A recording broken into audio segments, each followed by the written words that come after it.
Hello and welcome back to Crew 42's coverage of the 2025 Michigan Professional State Championships held at Hammond Hills Disc Golf Course. This is our MPO Lead Card for round 2. I am on the commentator's mic along with Sam Smigiel. How we doing, Sam? Hey, doing great, Zach. We had GT that got himself to a hot start, 10 down, and a bunch of people chasing him down. That's right. Got a pretty solid lead card for today. We have yourself joining us. You get another lead card appearance along with Deur, Parker Welck, and GT continuing their lead card coverage from round 1. And as you said, we have a logjam there at 3rd place at 7 down, a couple people at 6 down, Marweed there in the top 10 at 5 down. So seeing how this round plays out, it is still anyone's race. Hole 1, 249 feet downhill. There is a small little bushy branch that prevents you from being able to go high on this, so you really want to throw it low anyway, hit the ground early and skip to the basket. Played as the easiest hole in round 1. I'd imagine it will play the easiest hole today as well. Yeah, just pick your favorite straight putter and get the nose down, throw it straight. Representing Rogue Iron Carts, GT Hancock.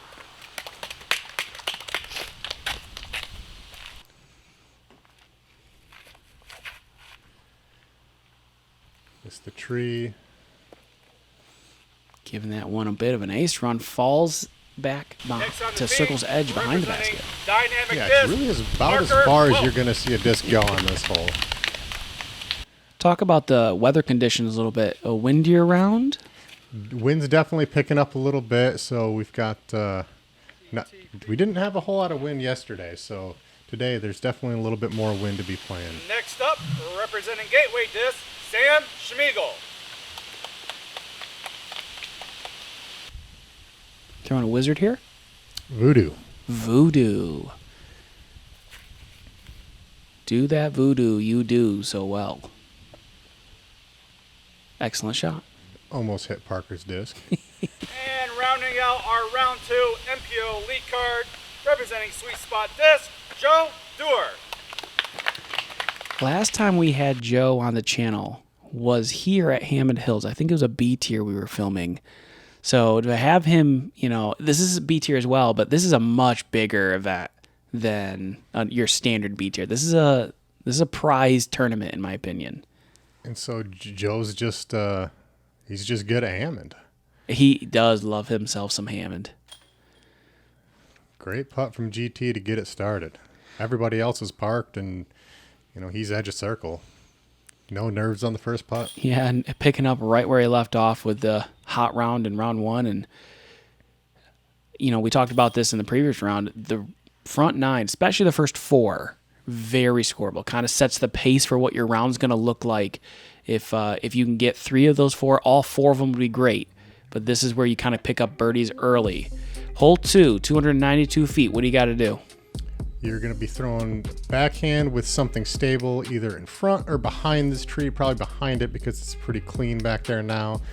Some people will elect for a forehand roller. That's probably the play to get under the branches and park it, but the backhand is going to be the safer play for sure. Just like that. Yep. Right around circle's edge for GT. And that's really what you get with the backhand. You're just not going to get much closer than that. Well, maybe. I was going to say, I think that if you play... So I'm the catch cam position right there, and I'm standing right up against that tree you're trying to avoid, right, and hyzer in front of. It feels like if you push to that tree rather than throwing something too overstable, you actually get past the mound that you just nudged, which gives you a chance to get kind of into that circle and penetrate. Sure. But you bring that tree into play pretty quickly. If you were to hit it, you have no putt really from that position. This one looks like it's going to be a little straight. He might even be... he's edge of circle too. That's tough putt. I mean, just look at how high up that basket is from here. And Joe just wants nothing to do with it. Just get me up by the basket and let me move on. Not a bad play. It's a risky one to run. Uh-oh. And another one. He is looking dangerous.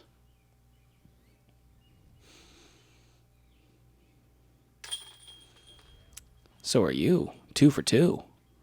It's a good start.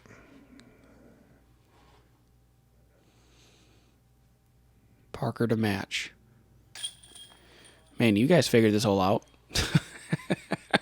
Yeah, we're 7 through the first 8. Oh, Joe's got to make his putt here. Okay, now we're 7 through Now the we're first 7. 8. Yeah. Had to do a quick reset with the car driving by. Gets it to fall, and we're going to move over to hole 3. 307. You just got to get it over this hill and under the branches on the fluffy light green tree in the center of the fairway there. I don't know what kind of tree that is, dude. I don't know, some kind of ferny tree. We're gonna call it. We'll call it fern. I don't know. And if as long as you get past those trees, especially if you're under the branches, you should penetrate into the basket and get yourself a look. It's a little high. It's got to get through. Ooh. Iron branch. Gonna give GT a circle to look.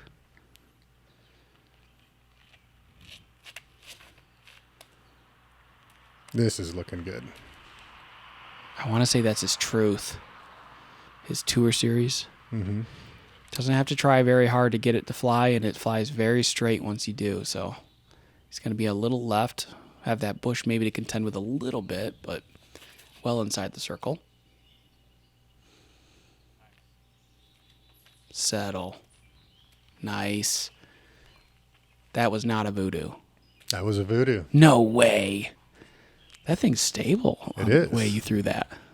More stable than it looked like on one. It's a different one. It's a different. Okay. Joe, lucky to get out of there. And a nice favorable roll. Keep going. You're right. I mean, that right side is definitely danger in terms of adding strokes to your score. So fortunate to get past it. GT from long distance. How much you can see here, but those branches are a ceiling on this. So you've got to really keep the disc low and kind of fire it in there if you're going to run it from where he was at.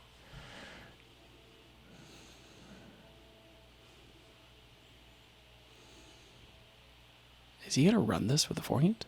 He might. He's got nice touch with his putters. I think that's a glitch. It is. No, is it really? It is. Totally guessed. Looked like a glitch off the flight.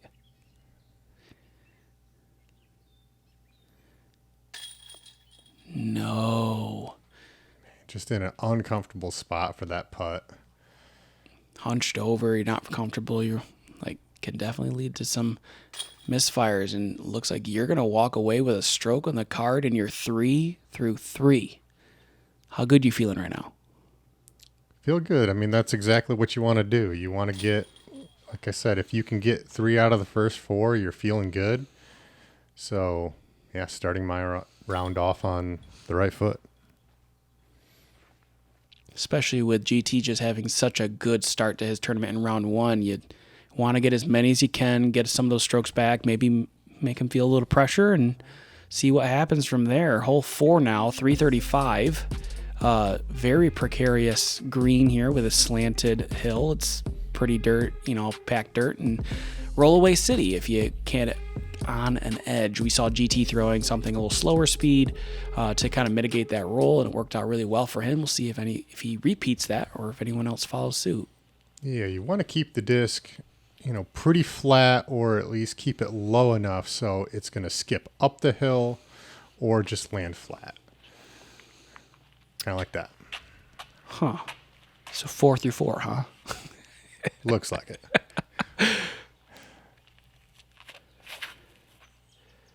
This looks too wide right. A little straight. It's got to get lucky.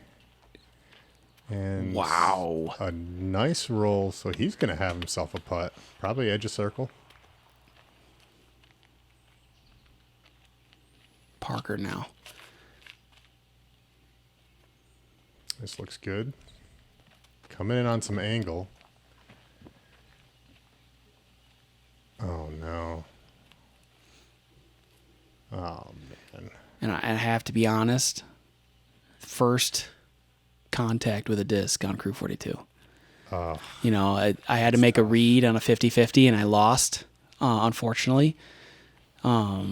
His disc was on a pretty extreme angle when it came, you know, skipping up and it bumped me, but unfortunately it doesn't get a sit down. It fell all the way to the bottom of the hill, and I was so mad at myself for the rest of this day.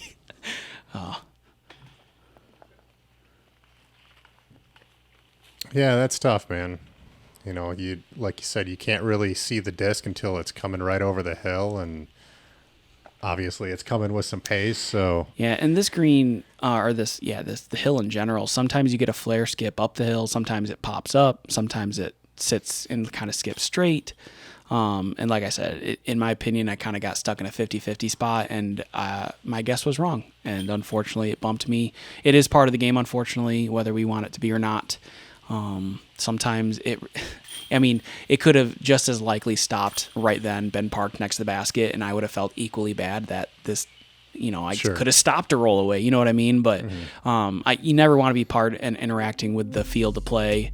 I don't think Parker knew. I didn't tell him. I don't think anyone else told him on the card as far as I was aware. No, we had no idea. Yeah, so I think you guys are playing just as is, and that hole definitely has rollaways, and we'll see what he can do moving forward, because that hole definitely has rollaway potential on it. We saw other people experience that quite a bit this weekend. Yeah, we hadn't even questioned it because it's such a likely scenario anyways that it could happen to anybody. Yeah. I just, Shay, the tournament director, followed me down this fairway and was giving me a hard time the whole way down the fairway. Like, I know, I feel bad already. Just don't make me cry. I'm sorry. GT's just got this one figured out. His forehand has developed so much. I think last year I saw him at Ledgestone or the Greater Peoria Open, one of those two, and he was talking about how he just kind of discovered his power forehand. Mm-hmm. And now that he's added that to his arsenal, I mean, his rating's gone up, 10, 15 points. He's shown a lot more consistency and much more danger now that he's kind of added that to his arsenal. Yeah, it's always interesting to watch him throw the forehand because it doesn't look like it's ever going to go far. And then it goes so far. And then he throws it further than I do. Not saying I'm a distance forehand guy by any means, but it surprises me how much pace he gets on his disc. Mm-hmm. Contending with some bushes there, gets a good run at it. You have a tap in for your par.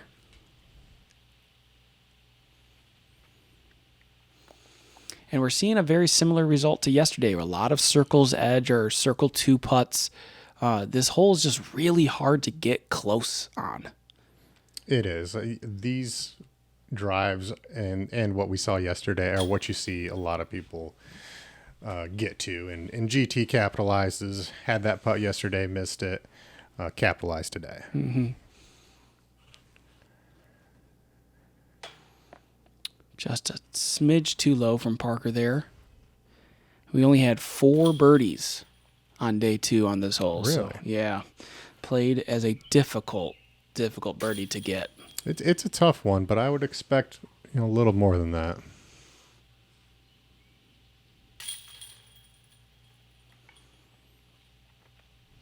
Yeah, a lot more birdies in round 1, you're right. Just a tricky one. However, this one, less tricky. One of the easiest holes on the course in relation to par. 406, we saw Marweed have an eagle look on it. And the inside forehand gap, if you're trying to push that forehand hyzer. Where this drone is flying here, if you can get a forehand in front of that tree, you can get yourself a putt. Pushing. A lot of players are going to throw the wide forehand because it's easier, it's safer, and you'll have an easy 3 from there. But that inside forehand, if you can challenge these trees on the right and then get inside that tree, which GT is going to go around. Still going to give himself pretty far up there, though. Yeah, it feels like as long as your tee shot gets to the short pad, you can always save the birdie. Oh, sure. But there is potential because if you hit early or throw too far inside or get a roll onto the inside or kicked over to the bushes on the left, you can find yourself losing a stroke. And as I mentioned, it was the second easiest hole in round 1. It's the third easiest hole in day 2, still with over 50% birdie rates. So, like, you're losing strokes on the field if you are not able to get in a birdie. Look at this roll away. Just the ugliest, worst. Still going. Still kicking backwards. See if he can save the birdie from back there.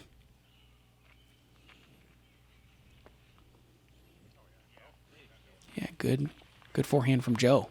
Yeah, and talk about, forehand developing. Joe's forehand's come a long way in the last couple of years as well. Sometimes you have courses that allow people to compete, right? Like Nick Gill always shreds when he goes to Brewer. So when States was there the last couple of years, that's always a whisper. It's like, oh, Nick might be competing for a state title. Hammond is another course that he plays at a lot. So over the next 4 years, I'm positive that whisper will be around more and more. People come in to watch to see if Nick can get a state title at a course like this. But you will see kind of more localized pros that don't have those really high ratings like Joe, who can shred at a course like this.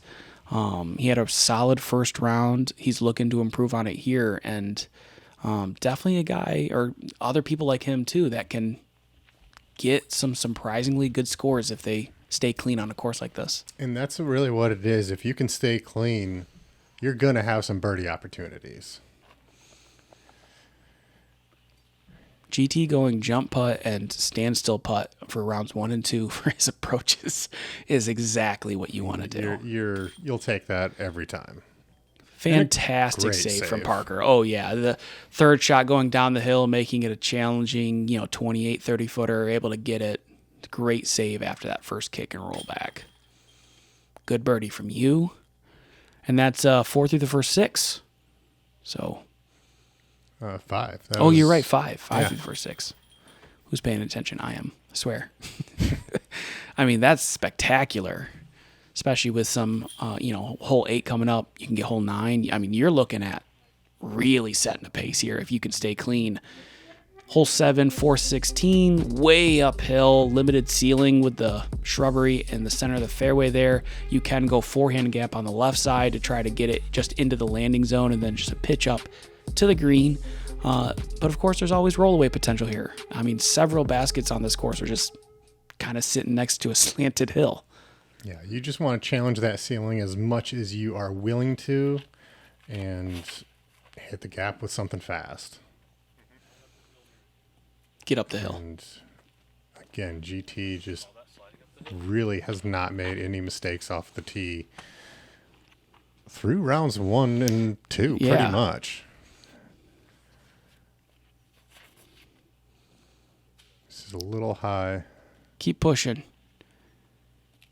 Yeah. And it feels like it's not really wood chippy, but they clearly did some work with some logs and there's wood chip residue kind of stuff. As long as you're in that kind of territory on the top of the hill there, you should have a very manageable par. Should be able to just pitch it under the basket, be able to tap in a 3. Joe, what happened with Joe there, if you're at the bottom of the hill, even though you advanced, 150 feet, you're still throwing uphill 40 feet more. I mean, it feels like the same distance shot. 100%. You just don't have the ceiling to deal with anymore. Right. That's the only advantage. But you're also, as you can see, in a really tough spot. And now you're thinking very far away from the basket. Get me to a spot where I can see the basket.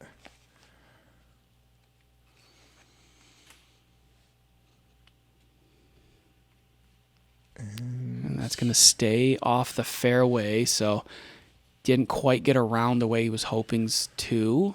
He just looks like just a little kiss back to the rough there. Phenomenal upshot from Parker. It's so hard. Sometimes when you film something, it's like, that looked like a great little turnover. Like, he just threw that, 80 feet in the air? Oh, I mean, plus on a spike Anheuser angle to get it to float over. That was a very technical shot, as you can see. Joe had something very similar and still struggling to get to the basket. Are you running that? Yeah. Okay, thank you. Yeah. I won't lie. As soon as I saw you let go of that disc, I was like, oh, here it comes. Appreciate that. Would have been nice if it went in. But, Yeah, you're right. you got to give it a chance. GT's, up there for birdie. I mean, I've gotten I don't even know if I've gotten a stroke on him yet. Right, yeah. He's shredding. got a couple, but... And Ooh, bar could have down. got that one, really. Bar down, doesn't get it to stick.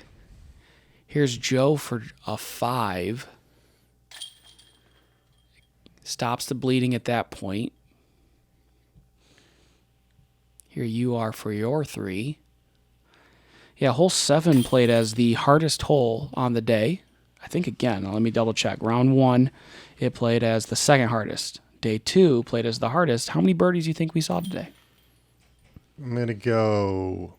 Yes, you didn't 3. cheat. You didn't cheat. I'm glad you get to guess that, though. We got to see 1 from Nick Gill.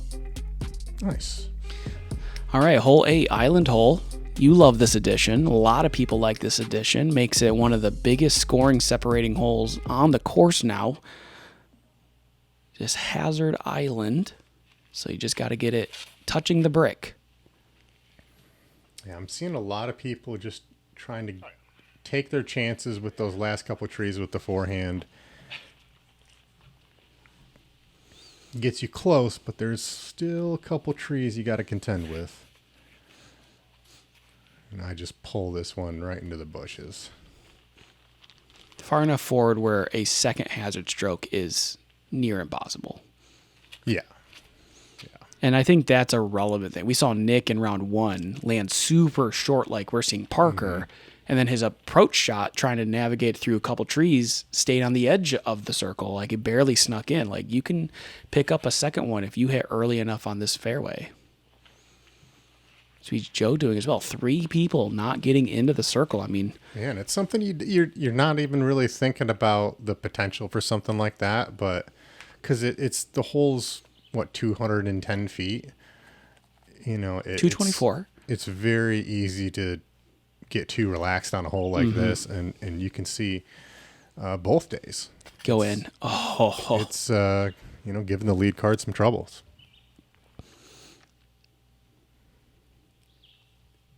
Kind of navigate between 2 trees here on hyzer, and a great effort. A little low, a little short. Gonna have a tap in for your 4. Oh no. You can hear GT frustrated, not able to convert on that birdie opportunity. That's a tough one to miss with the whole rest of the card, and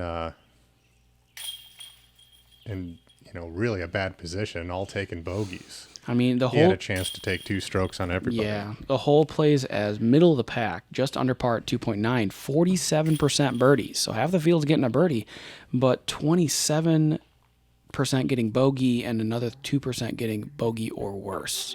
So this hole is doing exactly what it's supposed to be doing and making some birdies matter more.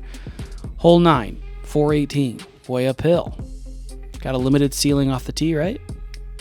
You have more of a ceiling than you do on hole 7, so you can throw it a little bit higher. You want to throw something relatively flat, maybe a little bit of a flex, and just try to keep it pretty much on those 2 tracks. GT able to get the birdie in round 1. Looks like he's trying to sneak through the inside gap again. No good. Yeah, as you can see, just didn't quite get enough turn on it to get it to ride the fairway.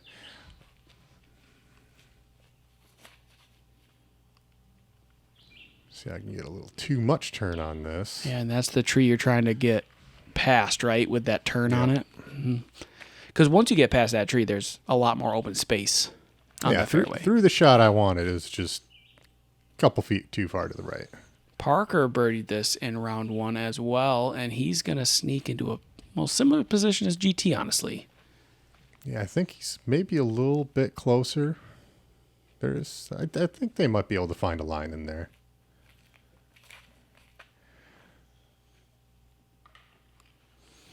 Oh boy. And Joe doesn't get any turn on it, and honestly lucky to not kick any further to the left than he did. This thin patch of rough separates holes 9 and 10. If you're able to actually get on the other side of 10, you would think it'd make it, you just pitch around the corner, but there's no way of entry back into the green. So you actually still have to push. You can't even get to the back. I to know, the that's what I fairway you wanna mean. get to. So you have to push back into the fairway. You just lose a stroke. First tree available kick off back into the fairway. Had one gap and just caught the first tree in front of me. Go in. Optical illusions. Good line, though.